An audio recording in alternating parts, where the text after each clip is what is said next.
ଗ୍ରୀଷ୍ମ ପ୍ରବାହରେ ଯାତ୍ରାକୁ ନେଇ ସତର୍କ ରୁହନ୍ତୁ। ଅସହ୍ୟ ଖରାରେ ଯାତ୍ରା କରନ୍ତୁ ନାହିଁ। ଘରୁ ବାହାରିଲେ ପ୍ରଚୁର ପାଣି ପିଅନ୍ତୁ, ସାଥିରେ ପାଣି ବୋତଲ ନିଅନ୍ତୁ। ଗାଡ଼ିର ଯତ୍ନ ନିଅନ୍ତୁ। ଗରମରେ ମଣିଷ ଭଳି ଗାଡ଼ିକୁ ବି ଉଚିତ ଯତ୍ନ ଦରକାର ହୁଏ। ଯାତ୍ରା ପୂର୍ବରୁ ଟାୟାର ଯାଞ୍ଚ କରନ୍ତୁ। ଭଲ ଭାବେ ଗାଡ଼ିର ଅବସ୍ଥା ପରଖି ନିଅନ୍ତୁ। ଛୋଟ ପିଲାଙ୍କୁ ଏକା ଗାଡ଼ିରେ ଛାଡ଼ନ୍ତୁ ନାହିଁ। ଖରାରେ ଗାଡ଼ି ଭିତରେ ଛୋଟ ପିଲା କିମ୍ବା ଗୃହପାଳିତ ପଶୁଙ୍କୁ ଏକା ଛାଡ଼ି ଯାଆନ୍ତୁ ନାହିଁ। ଖରା ସମୟରେ ଆଦୌ ନିଶା ସେବନ କରନ୍ତୁ ନାହିଁ। ନିଶା ସେବନ କରି କେବେ ବି ଗାଡ଼ି ଚଳାନ୍ତୁ ନାହିଁ।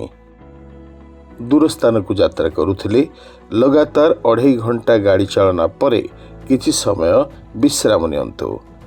ହାଲୁକା ପୋଷାକ ପିନ୍ଧନ୍ତୁ।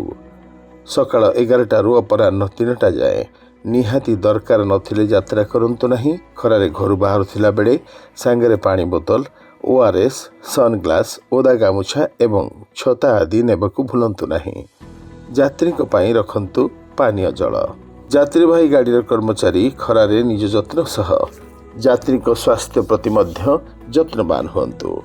ଥଣ୍ଡା ପାନୀୟ ଜଳ, ପ୍ରାଥମିକ ଚିକିତ୍ସା କିଟ୍ ମହଜୁଦ ରଖନ୍ତୁ। ଗାଡ଼ିରେ ଓଭରଲୋଡ୍ କରନ୍ତୁ ନାହିଁ।